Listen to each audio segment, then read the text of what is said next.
Hey guys, tonight we're slipping quietly into a dark stone monastery tucked somewhere in medieval Europe. The roosters haven't even considered crowing yet, but you're already awake, your bare feet cold against the rough rushes covering your cell floor. Outside, it's nothing but black sky and the faintest promise of dawn on the horizon. You pull your wool robe tighter as you trudge down the silent corridor, the echo of your sandals on stone reminding you that everyone else is still asleep, except for the brothers who brew. You step into the chill of the courtyard, your breath curling up like ghostly incense as you make your way toward the small brew house. A sleepy chicken stares at you from its roost, unimpressed by your devotion to the pre-dawn beer shift. In the distance, you hear a bell toll softly for vigils. You sigh. You'll pray later. Right now, you need water and wood if anyone's going to drink beer today. So, before you get comfortable, take a moment to like the video and subscribe, but only if you genuinely enjoy what I do here. Go ahead and post your location and what time it is where you are listening tonight. Now, dim the lights, maybe turn on a fan for that soft background hum, and let's ease into tonight's journey together. Your hands curl around the old wooden bucket stacked by the well. The rope creaks as you lower the bucket down into pitch-black water, listening to the distant splash that seems to echo back from another century entirely. You begin hauling it up, arm muscles straining, wondering yet again why no one in the monastery has invented a pulley for this. Historians still argue whether medieval monks truly preferred to keep their labor humbly inefficient as penance, or whether, like modern monks, they simply never got funding for equipment upgrades. You walk to the woodpile, feeling icy dew seeping into your sandals, and begin stacking thick birch logs in your arms. Your nose tingles in the pre-dawn air as the faint scent of malt and yeast clings to the brewing house walls. This scent has seeped into every stone and timber over decades. Some say the monks chose brewing because it was easier than farming, but records show their beer often kept the abbey financially afloat, so really, you could say beer was their retirement fund. Pushing open the brewhouse door, you're hit with a wave of comforting warmth. Inside, two older monks nod at you, steam curling around their tonsured heads like sleepy halos. One gestures toward the hearth where water is already heating in a giant blackened pot. You set your wood down, feeling the heat seep into your cold fingers. Another monk hands you a stubby beeswax candle so you can see what you're doing. He smirks. "Don't drop it in the mash again," he says softly. The others chuckle under their breath. Last week, you gave the ale a faint waxy undertone that not everyone appreciated. You tuck the candle into a nearby niche and begin sorting through sacks of barley, running your fingers through the grains. Each sack is labeled with small wooden markers, some from the monastery fields, some bartered from local peasants who can't pay their tithes in silver. A couple of mice dart out of sight as you shift the sacks, and you wonder for a moment if they're enjoying a better breakfast than you are. Monasteries in medieval Europe were renowned for their brewing skill. Brewing was safer than drinking water, which often carried unpleasant surprises. You might think monks spent their lives solemnly praying in silent contemplation, but truth is, they prayed while making beer, they chanted while bottling beer, and they slept deeply after drinking beer. You probably wouldn't survive a week on the thin, bitter monk ale that passed for breakfast beer here, but it kept them hydrated and obedient, if slightly fuzzy-headed. You glance up at the stained glass window now glowing faintly blue with dawn. Another day, another brew. As you hoist the barley sack onto your shoulder, you catch the quiet laughter of a young novice struggling to carry his own. "Careful," you whisper with a grin. "Or we'll be drinking dust instead of ale." You carry the heavy sack of barley over to the grinding area, your shoulders already feeling the strain of the morning. The grinding stones sit waiting, two thick circles of granite, the bottom one anchored to the earth, the top one balanced carefully to rotate with each push. You pour a portion of barley into the central hole and watch it vanish between the stones with a soft hiss. You brace yourself, place your palms firmly on the smooth-worn handles of the top stone, and begin to push. The grindstone creaks in protest, but slowly it begins to turn, chewing the barley into coarse, dusty flour. Each push sends tiny puffs of flour into the dim morning light streaming through the narrow window slits. You keep your head down as you work, focused on the task, listening to the rhythmic scrape scrape scrape of stone against stone. Your back starts to ache quickly. You pause to roll your shoulders, only to hear one of the older monks chuckle from across the room. "You're too soft," he says, flicking his gaze at your skinny arms. "In my first year, I could barely lift the sack. By my second year, I could grind it before prime prayers and still help with cheesemaking." Historians still argue whether monks considered brewing and grinding barley true holy labor or simply a necessary economic task to keep their communities fed and funded. Some argue the physical grind was part of spiritual discipline, a reminder of humility and bodily submission. Others point to records suggesting monks often hired lay workers to do the hardest labor, keeping their own hands free for prayer, study, and beer tasting. Your palms grow warm against the wood. You adjust your grip, trying to ignore the ache creeping down your arms into your wrists. With each rotation, a gentle, earthy scent rises, warm barley, faintly sweet, almost nutty. It's surprisingly comforting.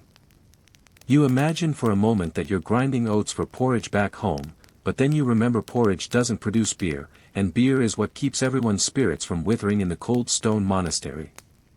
A mouse scurries across the floor, pausing by a fallen barley grain. You watch him nibble for a second before he disappears behind a stack of empty barrels. "That one's been living here since Advent," mutters a monk beside you, wiping his flour-dusted hands on his robe. "We should name him." Another brother grins from his station. "How about Saint Barleybite?" They all laugh softly, the sound echoing off the low wooden beams. You keep grinding, your shoulders burning now, sweat beginning to form at the back of your neck despite the morning chill. You pause, rolling your head to loosen the tension. The grindstone makes a scraping sigh as it slows. For a moment, the room is silent except for the small fire crackling under the kettle of water at the far hearth. You look down at your hands, now lightly coated in barley flour, and think about how many generations before you did exactly this. Hundreds of years of anonymous monks rising before dawn to grind and brew and pray. There's a strange comfort in that repetition, in knowing that what you're doing is the same as they did, that these grains have passed through countless tired hands to make the same thin ale that will fill the mugs at tonight's supper. You lean back, stretching your arms over your head, bones popping with relief. Your stomach growls loudly, and another monk snorts. "Don't worry," he says, "gruel's up after logs. With luck, they'll put in an extra spoon of barley today." He grins at you, flour dusting his teeth. You shake your head, smiling despite yourself. Even here, half asleep before sunrise, monks can still find humor in the small mercies of barley porridge. You return to the grindstone, pressing your palms against the smooth wooden handles once more. Your arms protest immediately, but you keep pushing, feeling the stone roll forward under your weight. The rhythmic scrape resumes, filling the silent dawn with a steady song of brewing labor.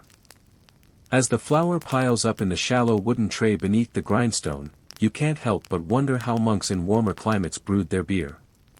Did they have easier barley to grind? Did they use palm dates or millet instead? Historians still debate whether the barley varieties grown in northern Europe produce stronger ale or simply more bitter batches. Either way, here you are, grinding away, imagining what medieval life would be like with a modern electric grinder. Probably heretical, you decide, and continue your push. Once the barley is ground into its coarse, flour-like meal, you and the other monks gather it into wide wicker baskets lined with linen cloth.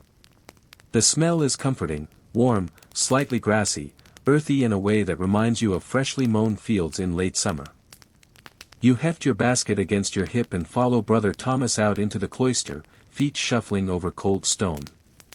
The cloister is silent except for the low cooing of pigeons nesting in the rafters. A pale dawn filters down through the arched openings, washing the stone pillars in silver-gray light. You trail behind Brother Thomas to a corner near the herb garden, where the stone floor is swept clean. Here, you will malt the barley. He sets his basket down with a grunt and gestures for you to do the same. Together, you pour out the dampened barley in a wide, thin layer across the smooth flagstones. The kernels look almost golden in the growing light, and you run your fingers through them, spreading them evenly with gentle strokes. It feels oddly satisfying, like raking a Zen sand garden if that garden smelled faintly of beer and dust. Malting barley is an ancient practice. By letting the grains sprout, you unlock enzymes that convert starches into sugar for fermentation later. Historians still argue whether monks discovered this sprouting method themselves or inherited it entirely from Roman brewers. Either way, by the medieval period, monastic brewers had turned malting into an art, part science, part prayer, and part patient waiting. You spend the morning on your knees, turning the grains every hour so they sprout evenly. Your fingertips become rough with barley dust, and your knees ache against the cold flagstones. Brother Thomas hums softly under his breath, an old hymn that drifts lazily through the cloister arches. At one point, you catch yourself nodding off mid-turn, your forehead almost dipping into the barley. He nudges your shoulder gently. Sleep later. Sprout now, he murmurs with a wry smile. As the sun rises higher, warming the stones beneath you, you notice tiny pale shoots emerging from the barley grains. They look fragile, almost translucent. A small fly lands on one, and you flick it away gently. The sprouts are delicate, but each contains the sweetness needed to feed the yeast later. Without this careful sprouting, the barley would remain stubborn starch, no sugar, no beer. And really, what kind of monastery would that be? A breeze wafts in from the herb garden, carrying the sharp scent of rosemary and thyme. You breathe deeply, enjoying the mingling aromas of earth, malt, and morning herbs. Better than incense, Brother Thomas sighs beside you, wiping sweat from his brow with a flour-dusted sleeve. You keep turning the barley as hours slip by, the sun slowly crawling across the cloister floor. Your back burns with fatigue, but you push on, watching the barley transform before your eyes from lifeless seeds to tiny green-shooted grains. At one point, a novice walks past carrying a stack of hymnals and glances at your work with thinly veiled boredom. Looks like feeding chickens, he says under his breath. You smirk, flicking a barley sprout at his ankle as he walks away. Brewing monks have their own quiet rebellions. By late afternoon, the barley is fully sprouted. You brush a stray kernel off your robe, watching as it skitters across the stone floor. Brother Thomas leans back on his heels, sighing with satisfaction. Tomorrow, he says, we kiln it. You nod, trying to ignore the stiffness creeping up your spine. He claps you on the shoulder. Not bad for your first full malting, he says softly. Historians still debate whether monks performed every stage of brewing themselves or assigned parts of it to lay brothers. Some records suggest novices like you often spent their early years on menial brewing tasks before advancing to copying manuscripts or tending the library. But here you are, grounded firmly in the sprouting barley of the cloister floor, your fingernails packed with tiny white rootlets, your knees sore, and your spirit surprisingly at peace. You rise slowly, stretching your arms overhead. The cloister arches glow golden in the late sunlight, pigeons cooing sleepily above. You gather your baskets, now heavy with living, sprouted barley, and follow Brother Thomas back inside. Your robes smell of earth and malt and dawn labor. As you walk, you think again how beer in this place isn't just drink, it's devotion, it's survival, it's tradition. And tomorrow, with luck and prayer, it will be even better. The next morning arrives with a thick gray mist curling along the cloister halls. Your shoulders ache as you carry the baskets of sprouted barley toward the kiln room, a small chamber tucked behind the main brew house. The door creaks open to reveal warm, flickering light and a faint smell of wood smoke mingling with sweet malt. Inside, the kiln is already glowing with gentle heat. Its low stone walls hold an iron grate above smoldering coals, sending up thin streams of warmth rather than roaring flames. Brother Thomas stands nearby, stirring the embers with a long iron rod. He waves you in without looking up. Bring them close. We begin before terse prayers, he says, his voice rumbling softly. You kneel to set down the baskets, breathing in the comforting scent. Kiln drying the malt halts the sprouting process while deepening its flavor, giving the beer its signature taste. Historians still argue whether medieval monks purposefully varied their kiln temperatures for different beer styles or simply accepted whatever uneven heat their humble kilns produced. Brother Thomas shows you how to spread the damp, sprouted barley across wide woven mats laid over the grate. You use your fingers to break apart clumps of barley shoots, feeling the warmth rising from below seep into your chilled skin. The barley begins to steam gently, a faint nutty sweetness curling upward with the mist of evaporation. You sit cross-legged beside the kiln, slowly raking the barley to ensure it dries evenly. The room is warm and quiet except for the occasional pop of a coal shifting beneath the grate. One novice dozes in the corner, his head nodding forward until Brother Thomas taps him with the iron rod, sending him blinking back into drowsy attention. "No sleeping near the malt," he says with a half-smile. "We don't want snored-on beer." Your stomach rumbles as the malt aroma thickens, sweet, warm, and bready. It's almost torturous in a monastery where breakfast is thin gruel and ale, with rarely a crumb of fresh bread. You rake the barley slowly, the grains now dry to the touch, their color shifting from pale cream to a soft golden tan. Some darker flecks appear where the kiln heat is strongest. You wonder for a moment if those slightly burned bits will ruin the flavor, but Brother Thomas simply nods approvingly. "Those will give the ale its depth," he murmurs. Historians still debate how consistent medieval beer flavor truly was, given the unpredictable nature of kiln fires and local wood types. Oak might impart one flavor, while birch or willow another entirely. But here, among the quiet monks, you realize no one worries about tasting notes or modern craft beer snobbery. If it's clean, nourishing, and strong enough to warm the belly after a long prayer vigil, it's perfect. As the barley finishes drying, you and Brother Thomas lift the mats carefully, shaking the crisp malt into wide wooden troughs. The dried sprouts fall away, leaving sweet golden malt ready for the next stage. A novice sweeps up the stray rootlets, stuffing them into a clay jar to feed to the chickens later. Nothing goes to waste here. Brother Thomas wipes sweat from his brow, leaving a faint streak of soot across his forehead. "Tomorrow, we mash," he says softly, looking at the neat piles of dried malt with tired satisfaction. You nod, shoulders sagging under the long hours, but a small smile tugs at your lips. The malt is beautiful, golden and fragrant. For a moment, the misty dawn outside feels far away, replaced by this warm, sweet-smelling world of quiet purpose. You help carry the troughs back to the cool storage room, where the malt will rest overnight.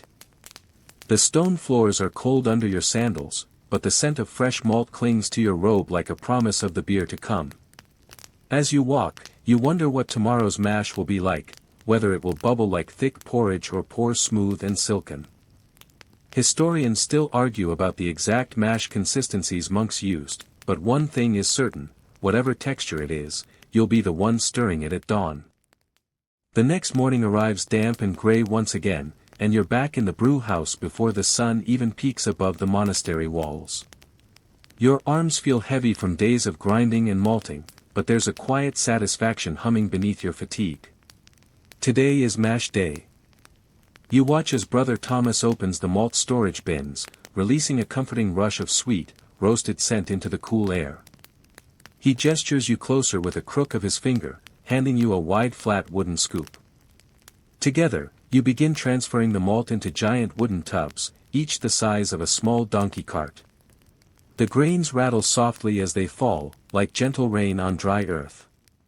Historians still argue about the exact size of medieval mashing tubs, since few have survived intact. Some records mention tubs so large 2 men could sit inside scrubbing them, while others describe smaller, waist-high barrels. Here, your monastery's mash tuns rise nearly to your chest, their thick oak planks blackened by decades of steaming mash. You climb a small wooden step stool to peer inside. Brother Thomas is already pouring in steaming water from an iron kettle, the heat curling upward in shimmering waves. He nods at you to begin stirring. Gripping a long wooden paddle taller than yourself, you plunge it into the bubbling mix. Immediately, the smell of warm malted barley and damp wood envelopes you. It's comforting, earthy, and faintly sweet with a sharp undercurrent of something like fresh-cut straw.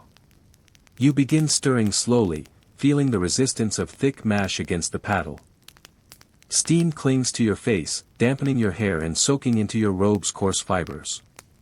Brother Thomas leans on his own paddle nearby, eyes half-lidded with the calm patience of someone who has done this hundreds of times. "Don't rush," he says softly. The mash listens to your rhythm. A stray joke drifts from another monk behind you. "Don't let it clump, or we'll have barley porridge instead of beer." You smile despite the sweat beginning to bead along your hairline. Your arms ache almost instantly, and you switch sides to keep them from burning out entirely. The mash thickens into what looks like steaming breakfast cereal, bubbling faintly around the edges. You think about scooping some out to taste, just to see what beer porridge might be like, but decide against it. Probably heretical, or at least deeply disappointing. Historians still debate how precise medieval monks were in temperature control during mashing. Some argue they used their arms as thermometers, plunging in elbows to test the heat, while others suggest they read the rising steam's thickness as a guide. Here, Brother Thomas does both. He dips a bare elbow into the mash and nods approvingly. "Warm, not scalding." "Perfect," he murmurs, shaking droplets off onto the stone floor. For what feels like hours, you stir. The mash bubbles gently, sending curls of sweet steam up to mingle with the brew house rafters. Your mind drifts to the pigeons nesting above the cloister, to the silent novices copying psalms in the scriptorium, to the mice darting between the sacks of leftover barley flour. Everyone has their work, their devotion, their place. At one point, your paddle hits a stubborn clump of barley meal. You push down with all your weight, feeling it break apart into silken mush. A small cheer rises from the older monks. "No lumps today, praise be," Brother Thomas laughs.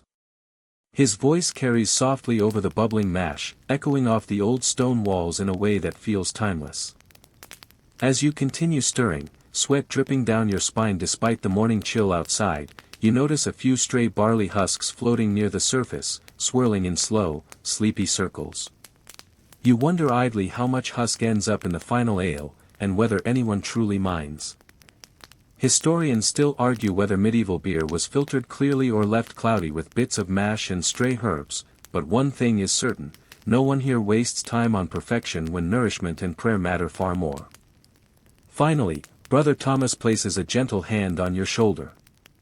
"Good work," he says softly. You look down at the mash, now thick and velvety, steaming quietly like a living creature breathing in its wooden tub. Your arms are trembling with fatigue, your palms redden from gripping the paddle, but inside your chest thrums a deep contentment. You set down the paddle, leaning against the tub's edge for a moment, breathing in the scent of sweet barley, damp wood, and faint smoke curling in from the adjacent kiln room. Another dawn's task nearly complete. Tomorrow, you'll gather the monk's secret yeast. But for now, your work has transformed cold hard grain into something rich, nourishing, and one step closer to becoming the ale that sustains this silent stone world. You wake the next morning feeling every muscle in your arms screaming in protest. But there's no time for rest. Today is Yeast Day, the monk's most closely guarded brewing secret. As you shuffle into the brew house, rubbing sleep from your eyes, you notice Brother Thomas already waiting by the hearth, his hands folded calmly within his robe sleeves. Beside him on a low wooden bench sit several small clay jars, sealed with wax and covered in neat linen cloths tied with fraying twine. He nods toward them, a rare smile tugging at his lips. "Today," he says softly, "you learn about the life within our beer." You kneel down, peering closely at the jars. Each is marked with a faint charcoal symbol, crosses, crescents, small stars, no doubt some monastic code known only to the brewmasters. Carefully, Brother Thomas lifts one and pries away the wax seal. A faint hiss of escaping gases greets your ears, followed by a sharp, almost fruity tang that tickles your nose. You wrinkle it instinctively, then inhale again. It's sour, rich, and alive. Historians still argue whether medieval monks understood yeast as a living organism or simply saw it as God's invisible hand, working unseen. Some brewing records refer to it only as Godesgud, meaning God is good, a quiet nod to its mysterious, magical power to turn sweet wort into foaming ale.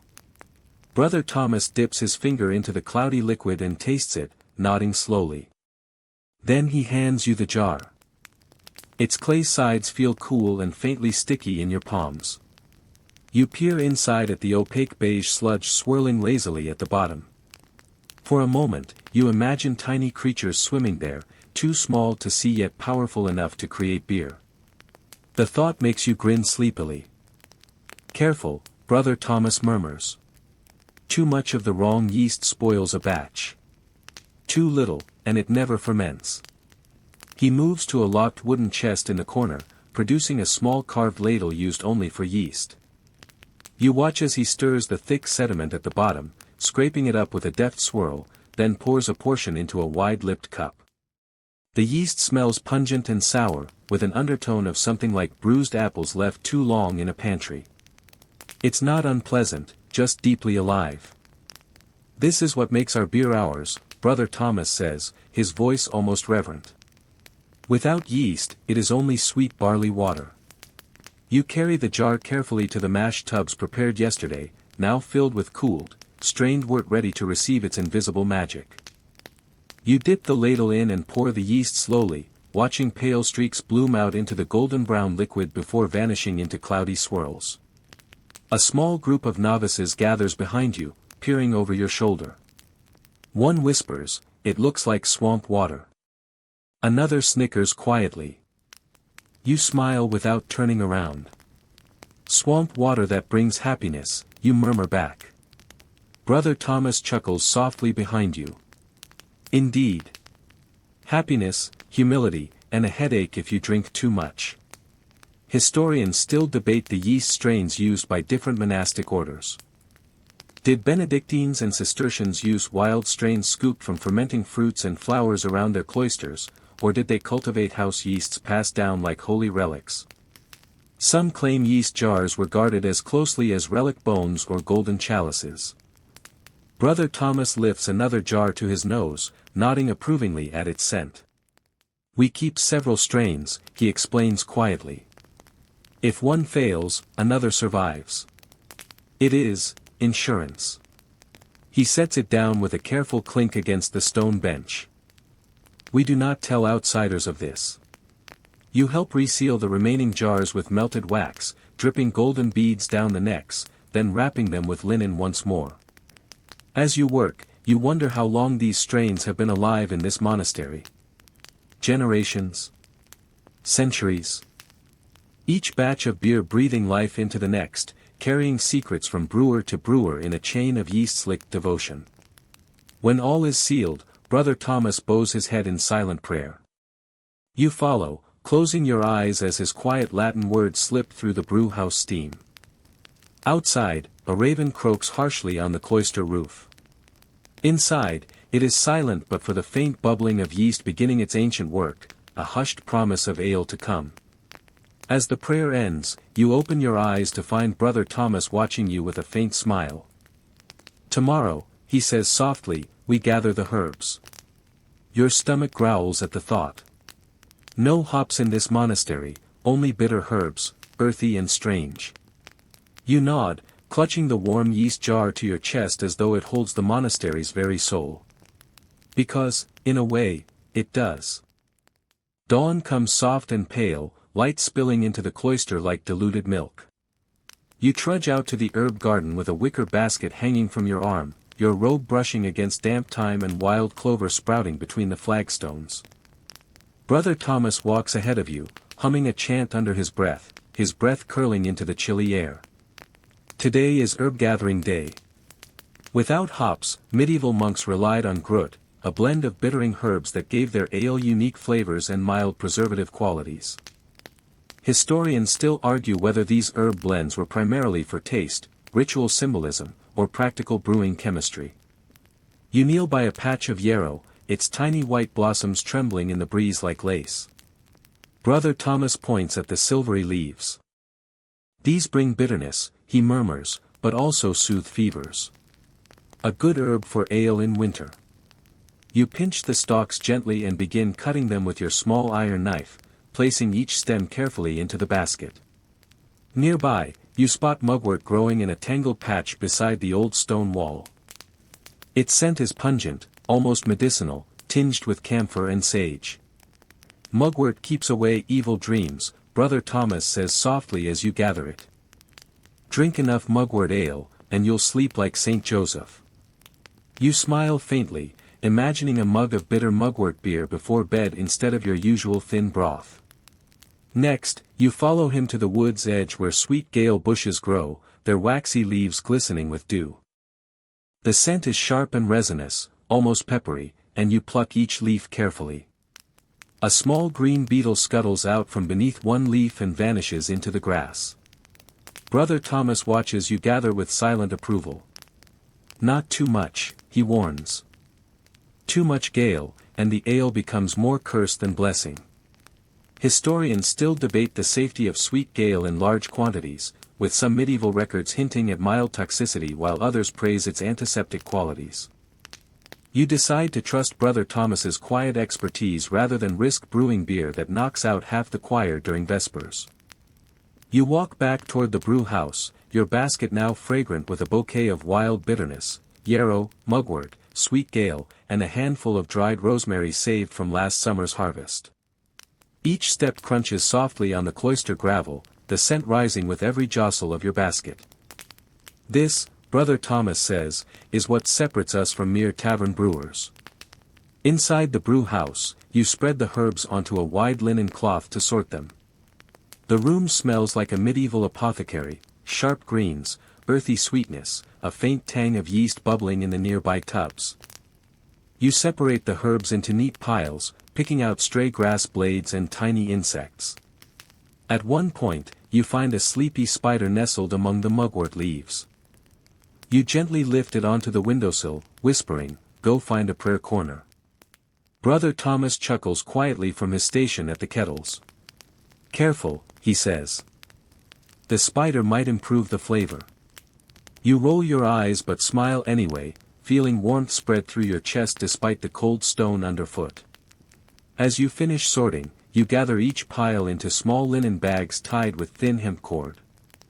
These will steep in the boiling wort later, infusing the ale with their complex bitterness and faint medicinal notes.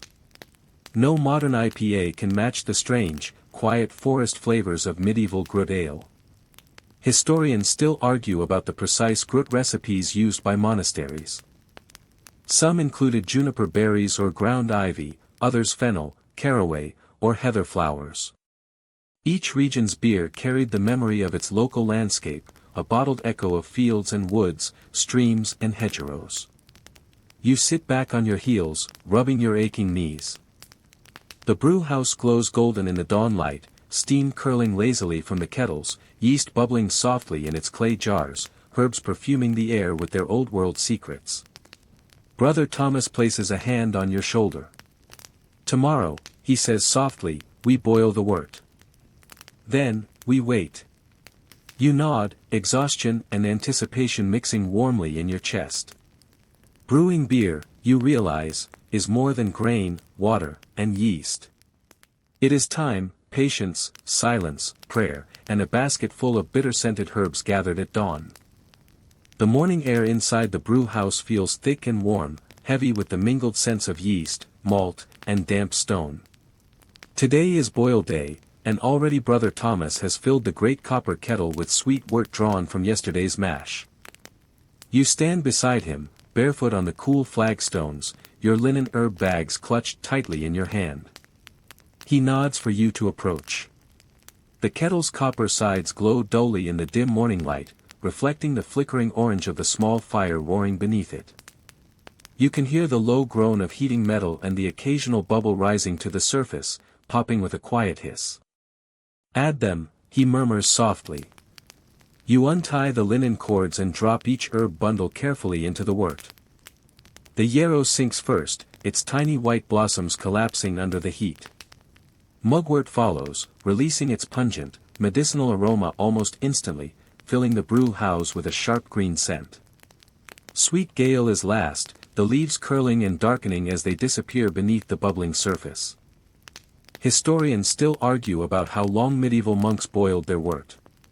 Some records suggest short boils just to sterilize, while others describe long, rolling boils of several hours to concentrate sugars and deepen flavor.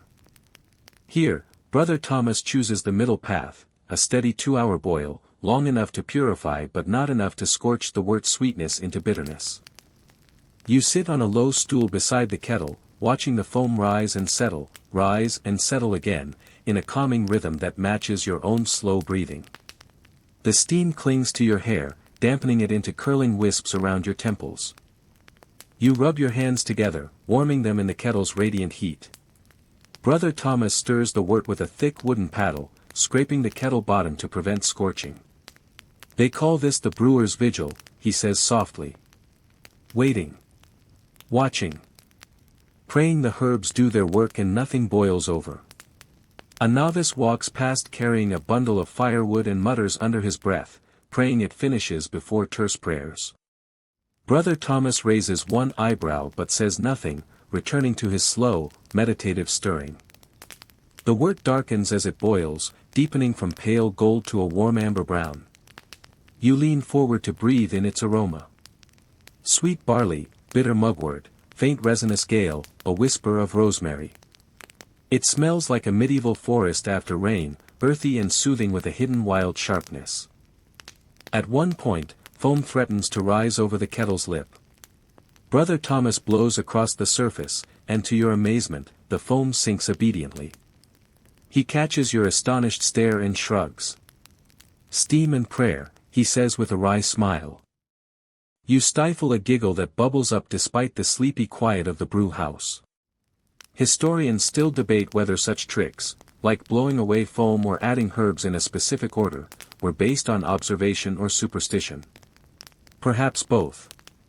Here, though, nothing feels superstitious. It feels like tradition, a rhythm inherited from brewer to brewer for generations. You take over stirring for a while, the paddle heavy in your hands as it cuts slowly through the thickening wort. Your shoulders begin to ache, but there is comfort in the motion, the scrape of wood on copper, the quiet hiss of foam and steam. Brother Thomas hums under his breath, a fragment of an old brewing hymn. You catch a few words, labor manuum nostrarum, Seravigia nostra, the work of our hands, and our beer. The words settle warmly into your chest as you stir. Your mind drifts to the first monks who brewed here, centuries before you were born, kneeling on these same flagstones, inhaling this same sweet steam, praying for a clean, strong ale to nourish their silent community. Finally, Brother Thomas tests the wort with a small clay ladle, sniffing it carefully before dipping in his finger to taste. He nods, satisfied. Done, he says simply. You help him lift the kettle off the fire, muscles straining with the weight. Together, you set it down on thick wool cloths to cool. The steam continues to rise, swirling into the vaulted beams like a blessing, carrying the earthy scent of malt and herbs out into the cloister beyond. Tomorrow will be fermentation day, when yeast begins its quiet magic. But for now, the wort rests, golden brown and steaming softly in the dawn light. You sit back against the cool stone wall, closing your eyes, the kettle's warmth seeping into your tired bones. Brother Thomas chuckles softly beside you.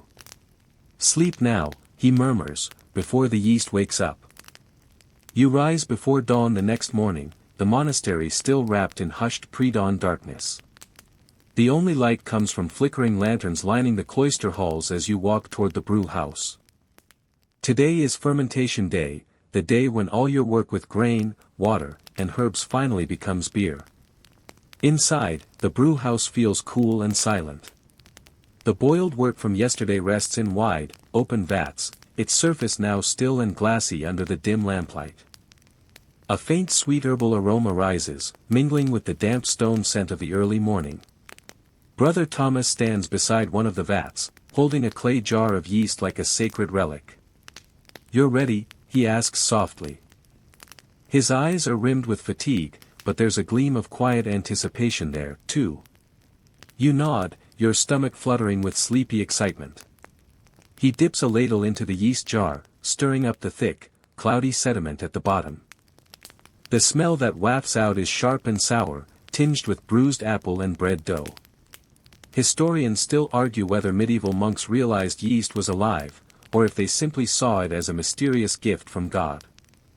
Here, Brother Thomas treats it with reverence, lowering the ladle carefully over the vat. Pour it slowly, he instructs. You grip the wooden handle, feeling the yeast's weight as you tip it forward. Thick, beige liquid dribbles out in a swirling ribbon, curling down into the dark wort. Instantly, pale clouds bloom beneath the surface, disappearing like silent ghosts into the golden depths. Brother Thomas begins stirring with a broad wooden paddle, folding the yeast into the wort in slow, steady circles. Foam rises, carrying with it the bright sour scent of fermentation's first breath. You take over stirring, feeling the gentle resistance of liquid against wood, the scent filling your nose and settling in your chest like a warm promise. Yeast is quiet work, Brother Thomas murmurs, eyes half closed. No clanging hammer, no chanting prayers. Just waiting. Watching. A novice enters, rubbing his eyes, and mumbles, like raising children, then. Brother Thomas snorts softly without looking up. Children cry louder. You continue stirring until your shoulders ache, then cover the vat with a wide linen cloth to keep out dust and wayward flies. The yeast will now work for days, eating the sugars, belching out alcohol and bubbles to create the monastery's ale.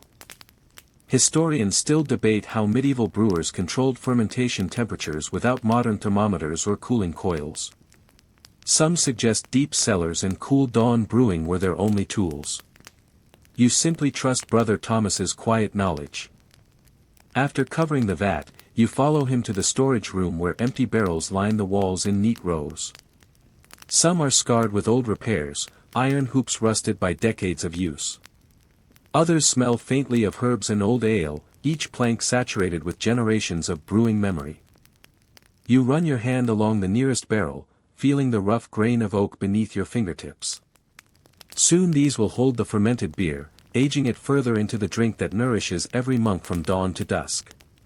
Brother Thomas notices your quiet reverence and nods. These barrels have been here longer than I, he says softly. Longer than you will be, too. Later in the morning, you return to the fermenting vats. Already, a thin layer of pale froth has formed on the surface, tiny bubbles rising in lazy clusters.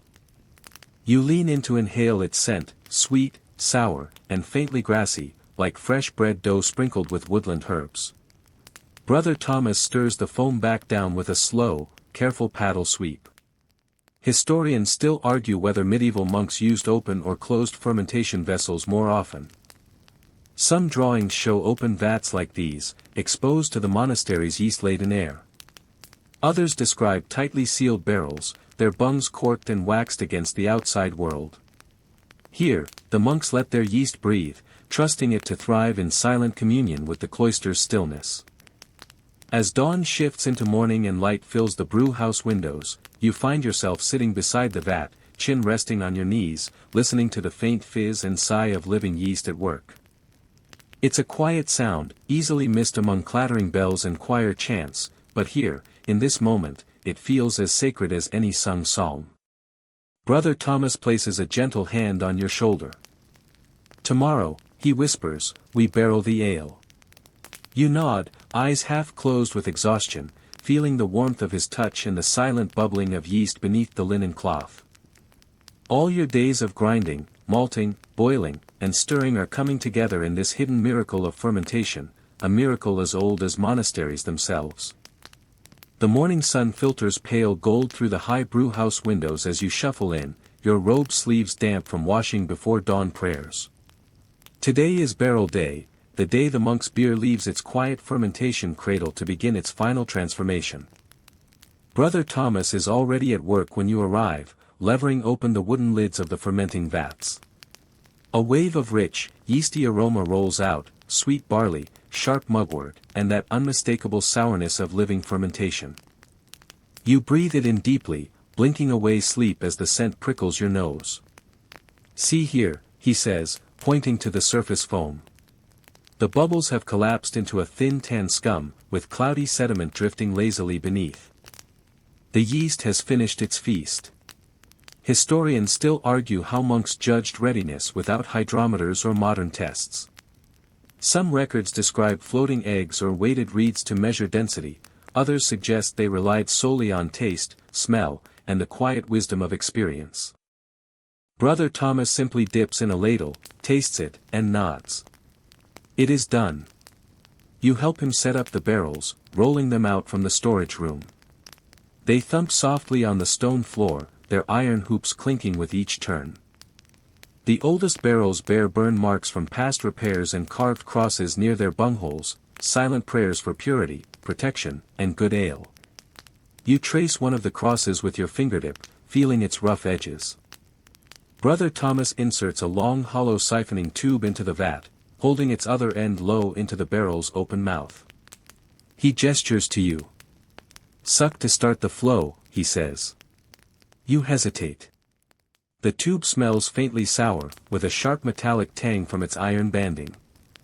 Steeling yourself, you bend and suck quickly. Warm, bitter wort rushes up before gravity takes over, sending the liquid streaming smoothly into the barrel below. You wipe your mouth discreetly on your sleeve.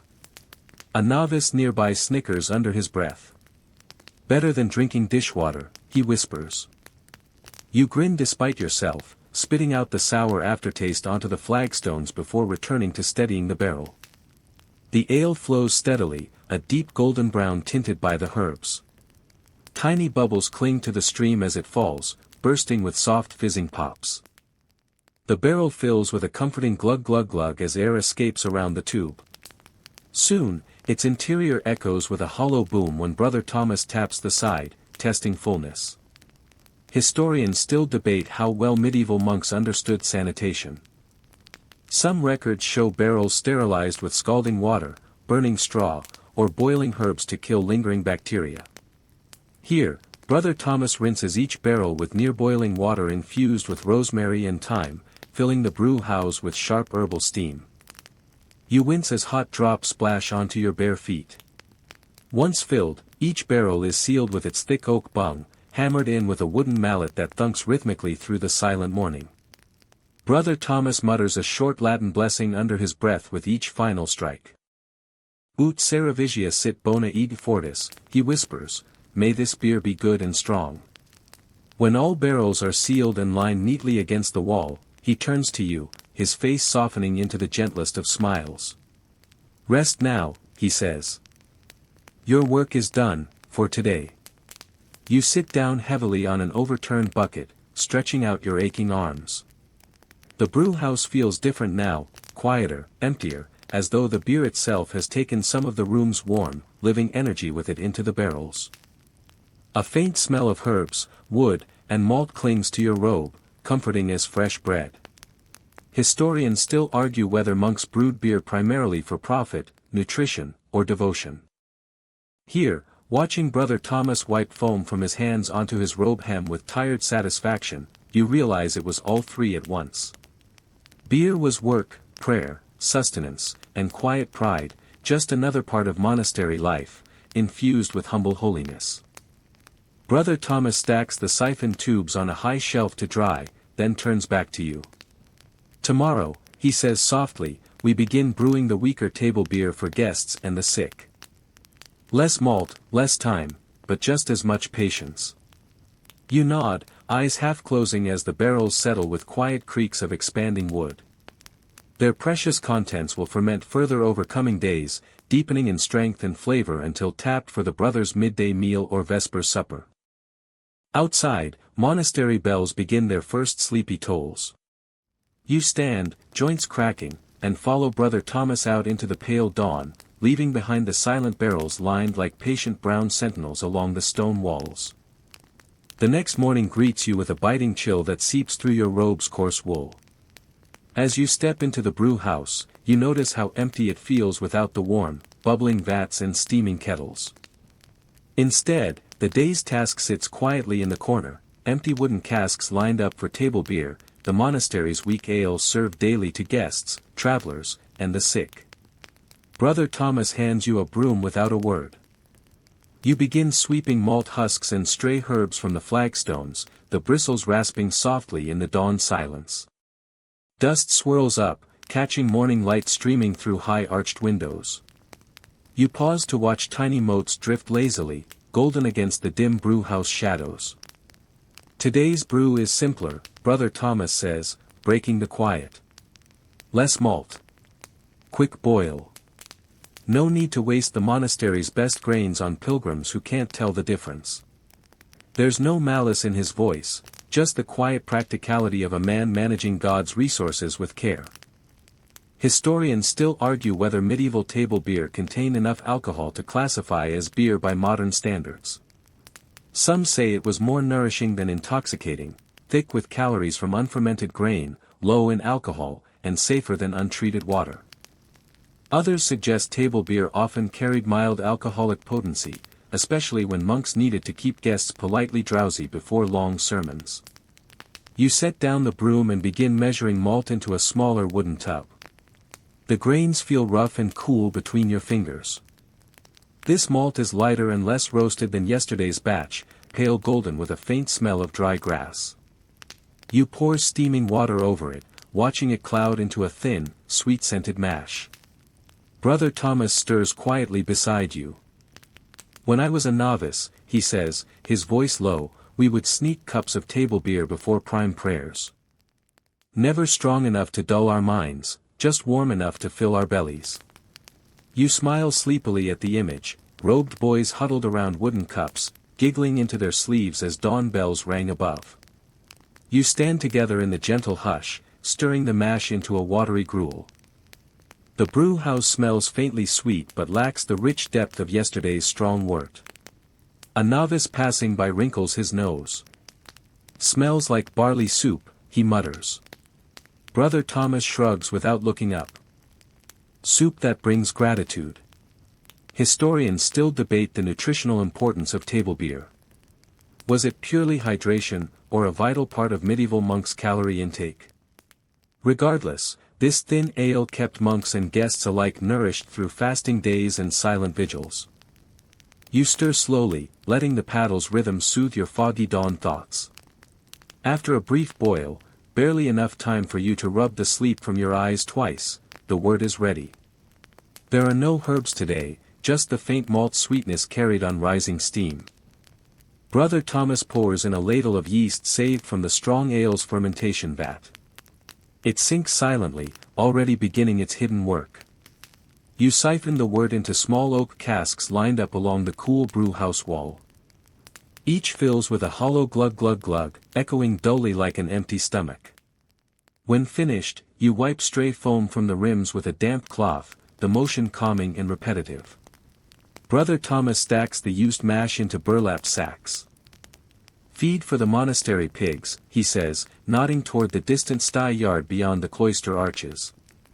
You imagine the plump pigs snuffling happily into the steaming mash, tails twitching in contentment. Even brewing waste serves life here, in its quiet circle of devotion and practicality. Historians still argue whether monks drank table beer at every meal or replaced it with water on strict fasts.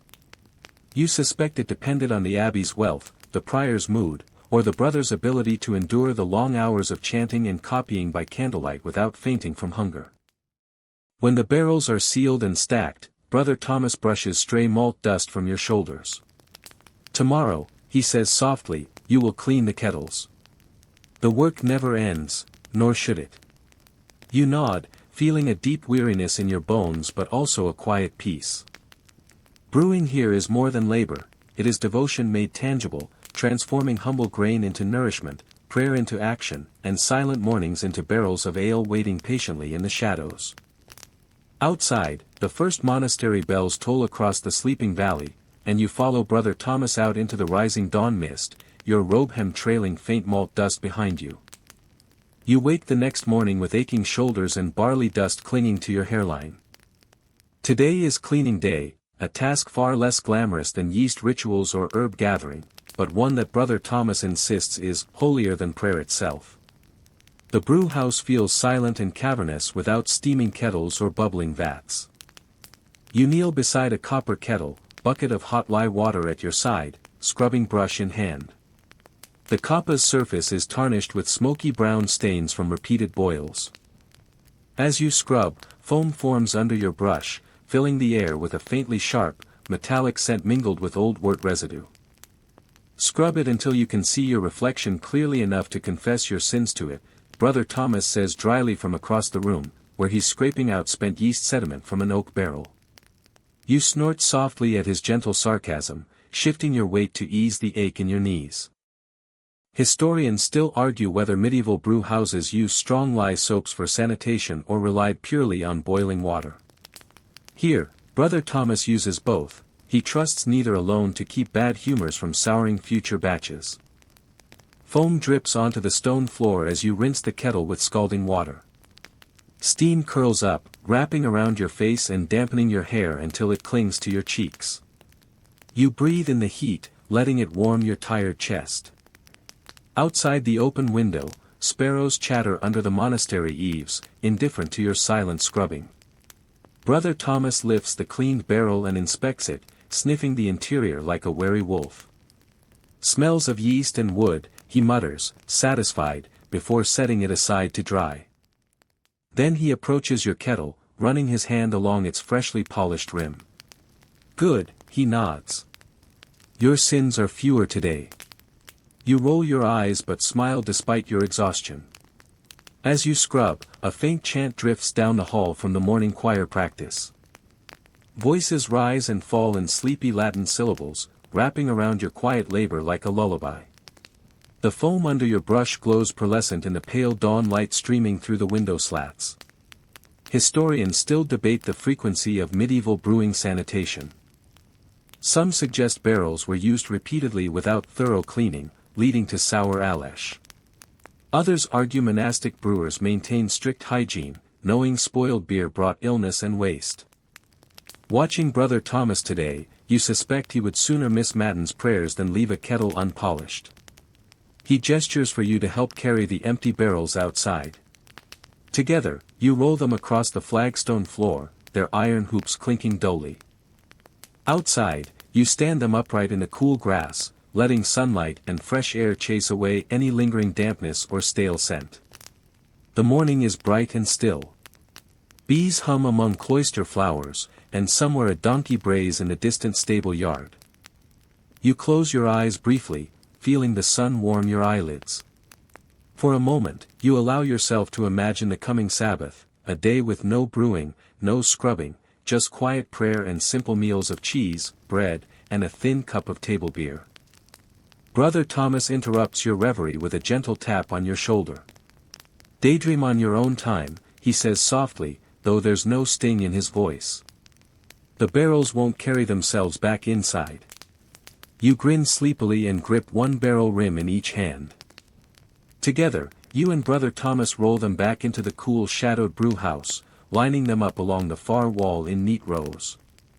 The air still smells faintly of soap, yeast, and hot copper, a scent of quiet purity, ready for tomorrow's tasks. Historians still argue whether these cleaning rituals were rooted in practical brewing or sacred symbolism of purification. You decide it is both.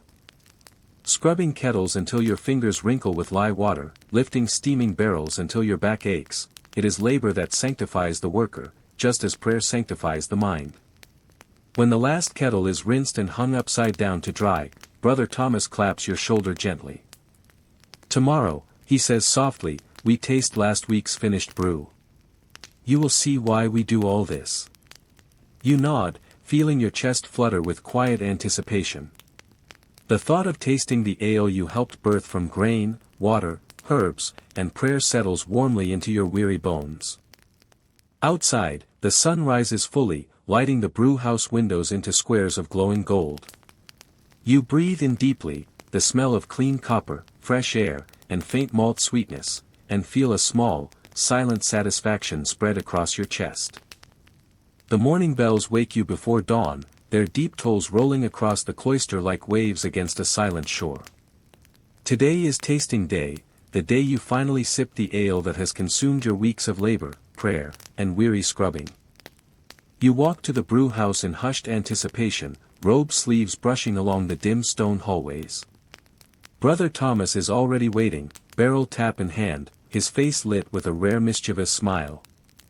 Ready to taste your sins and virtues alike, he asks softly, gesturing to the row of sealed barrels lining the cool wall. You nod, heart fluttering. He chooses a medium-sized oak barrel, one you helped fill and seal days ago. The wood is dark and damp-streaked, iron hoops flecked with dried malt foam. Brother Thomas inserts the tap with a firm twist, then hands you a small wooden tasting cup, its rim chipped from years of silent service. He tilts the tap open with a gentle creak. Ale flows out in a smooth amber stream, frothing faintly as it hits the cup. You hold it close to your nose, inhaling deeply. It smells of earthy malt sweetness, bitter herbs, and a faint sharp yeast tang. The scent alone feels nourishing. Drink, Brother Thomas whispers. You take a slow sip. The ale is cool and lightly carbonated, a thin foam clinging to your upper lip. Its taste spreads gently across your tongue, sweet roasted grain, subtle bitterness from mugwort and yarrow, a faint resinous note of sweet gale at the back. It is soft, mild, and deeply comforting, like fresh bread steeped in wild forest herbs. Historians still argue whether medieval monastic beers were stronger than modern Alesh. Some records suggest daily drinking beers at 2 to 3% ABV, others closer to 5 to 6% for feast days or guest offerings. Here, this ale tastes mild enough to drink with every meal yet carries a quiet strength that warms your chest as it settles. You glance up to see Brother Thomas watching you with a small, satisfied smile. Not poison, then? He asks dryly. You snort softly, wiping foam from your nose with your robe sleeve. Not poison, you echo, your voice warm and quiet. Together, you sip from the tasting cup, passing it back and forth in comfortable silence. The brew house feels peaceful in the dawn light, dust motes drifting through golden sunbeams like drifting prayer wisps. Brother Thomas leans against a barrel, cup cradled in his calloused hands. Historians still argue, he murmurs, whether brewing is an art or a science. But monks have always known, it is devotion. His voice grows softer, almost lost under the sound of a sparrow chattering outside the open window. The grain is God's. The herbs are His. We simply help them find each other. You sip again, feeling the ale settle warmly into your belly, dissolving weeks of aches, dawn chills, and stiff joints in its quiet, bittersweet comfort. After tasting, you help Brother Thomas fill clay jugs for the day's meals, dipping them from the barrel and sealing each with a cork stopper. Foam drips down your fingers as you work, and you lick away the bitterness, tasting mugwort's tang again with a faint smile. When the last jug is corked, you carry them out into the pale morning, stacking them in a wicker basket to deliver to the refectory. As you walk the cloister halls, your footsteps echo softly under the vaulted ceilings. The jugs knock gently against each other in your basket, a comforting wooden clink with every step. Historians still debate whether monks viewed beer as a daily pleasure or a mere food staple. But as you walk, the basket warm against your hip and the taste of wild herbs lingering on your tongue, you realize it was both, nourishment for the body, quiet delight for the spirit. You reach the refectory doors just as dawn breaks fully across the monastery gardens. Warm golden light floods the flagstones, illuminating the basket of jugs in your arms. For a moment, you pause, letting the sun warm your tired face. Behind you, Brother Thomas calls softly from the brew house doorway. Tomorrow, he says, we brew again. You nod without turning, knowing this cycle will never end, and feeling, for the first time, a deep, silent gratitude that it doesn't. The next morning dawns gray and drizzling. You pull your robe tighter around your shoulders as you hurry through the cloister, sandals slapping damp flagstones. Inside the brew house, warmth greets you like an old friend, the quiet orange glow of the fire, the rich earthy scent of malt, and Brother Thomas's low humming as he grinds fresh herbs. Today is a teaching day. Not of brewing itself, but of what it means to brew. Brother Thomas motions you closer, gesturing to a worn wooden bench near the herb table. "Sit," he says softly. "Today, you learn why we brew without hops." You perch on the bench, the wood cool beneath you. He lays out 3 bundles before you, yarrow with its feathery leaves, mugwort with long dusty stems, and sweet gale with its faintly waxy leaf surface. Their scents rise together, forming a wild, sharp green cloud around your tired head. "Hops," he begins, "arrived in some places long ago, but our abbey kept its own tradition. Grut." He rolls the word slowly in his mouth, as though tasting it. A sacred blend of herbs that warms the spirit, and lines the bishop's coffers. You blink at him, startled by his dry humor.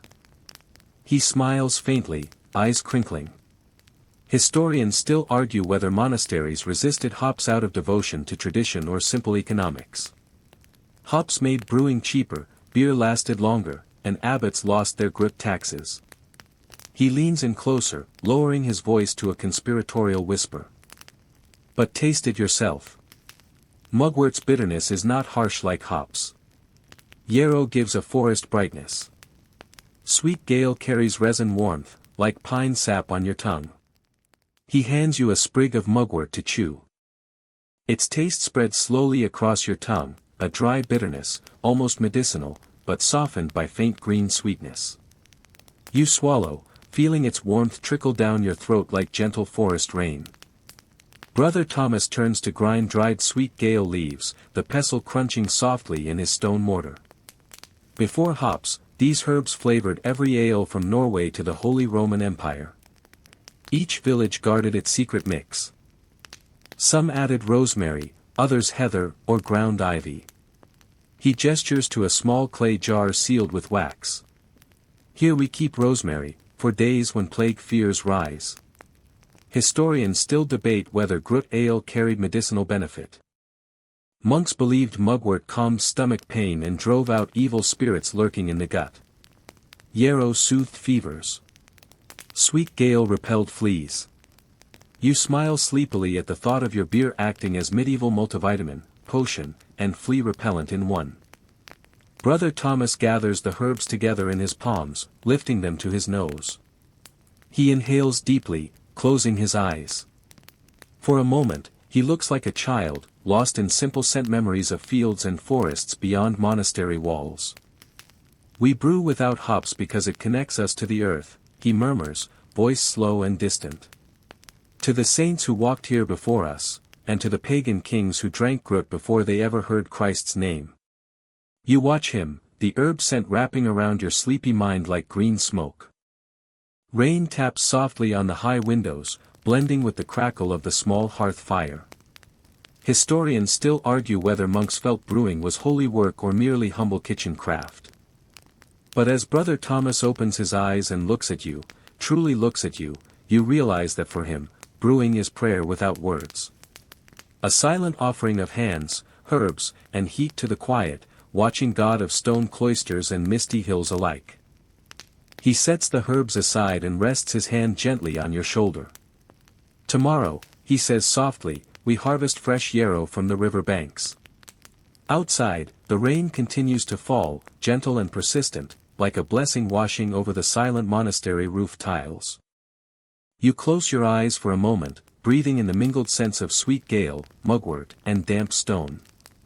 The knowledge of these herbs, carried in quiet monkish hearts for centuries, settles into you like warm ale after a long day's toil. Dawn arrives muffled in mist and drizzle as you trudge out with Brother Thomas along the narrow dirt path beyond the cloister walls. Today, as promised, is yarrow harvest. Your sandals squelch softly in wet grass, the hem of your robe soaking up dew and rain with each sleepy step. Beyond the vegetable gardens lies a low meadow bordered by a slow, reed-choked stream. There, pale yarrow flowers rise in gentle clusters above feathery green leaves, nodding under the soft weight of morning rain. The air smells sharp and clean, a mix of wet soil, cold stone, and the faint medicinal tang of crushed yarrow beneath your sandals. Brother Thomas bends to cut the stems with a short iron blade, working methodically. You follow his movements, mimicking the way he selects only the tallest, healthiest stalks.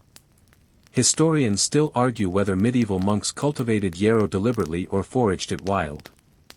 Here, you realize, the answer is both, planted at the meadow's edge, left to grow with nature's quiet guidance.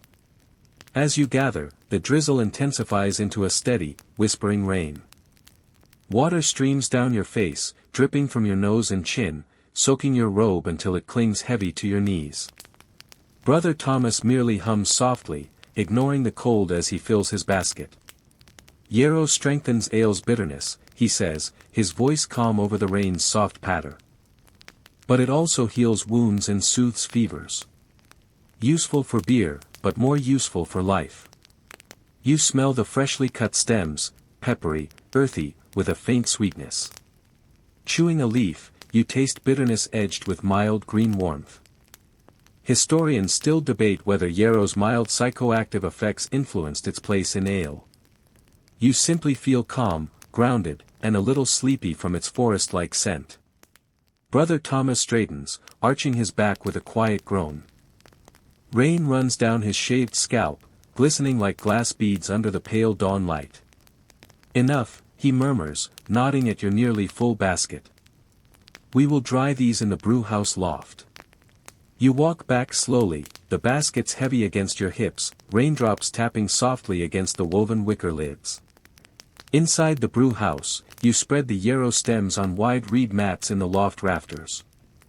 The warm updraft from yesterday's fire still lingers, curling around the herbs and filling the loft with their peppery, bitter perfume. Brother Thomas sits on an overturned barrel, sighing softly as he rubs rainwater from his robe sleeves. Historians still argue whether monks brewed for God's glory or for their own comfort, he says quietly. But I have brewed for 30 years, and each barrel feels like both. You sit beside him, silent, listening to the rain ticking gently against the tiled roof. The scent of drying yarrow wraps around you, mingling with the faint lingering aromas of malt, yeast, and ancient oak barrels below. He turns to you, eyes half closed with fatigue. Tomorrow, he whispers, we brew again. You nod, eyelids drooping as warmth and herb-scented steam lull you into quiet drowsiness. Outside, rain drums steadily on the cloister roofs, washing away old dust and watering the hidden gardens that will feed future brewing herbs. As the brewhouse settles into afternoon stillness, your eyes grow heavy with the warm scent of drying yarrow drifting down from the loft. Brother Thomas has gone to Vespers prayers, leaving only the muted echo of his sandals fading down the stone hallway. You sit alone on the wide wooden bench, breathing in slow and deep. The rain continues its gentle whisper against the windows, a soothing lullaby of tiny drumming beats. You let your eyelids sink lower, each blink growing longer, softer. The barrels lined neatly along the walls creak and sigh as their wooden staves expand gently in the damp air, adding quiet wooden whispers to the rain's sleepy cadence. Your thoughts drift like autumn leaves across a silent pond. Images of boiling kettles, foaming yeast, the earthy sweetness of malt, and the bright bitter tang of mugwort float through your drowsy mind, one after another, each fading softly into the next. You imagine the faint fizz of fermenting ale beneath linen cloth, the taste of cool herbal bitterness spreading gently across your tongue, leaving behind warmth and quiet peace. Outside, dusk falls slow and silver across the monastery gardens, cloaking the world in gentle shadow. Candlelight flickers in far-off windows, each flame trembling softly in the evening breeze. You exhale, long and slow, feeling your chest sink with quiet relief. The brewhouse settles into silence around you, only the soft ticking of the rain and faint scent of drying herbs remain. Let your shoulders grow heavy, your thoughts drift calm and loose like floating malt husks in quiet ale. Let sleep come softly now, wrapping around you like a thick, warm robe. Rest well, silent brewer. The day's work is done. And tomorrow, the brewing begins again,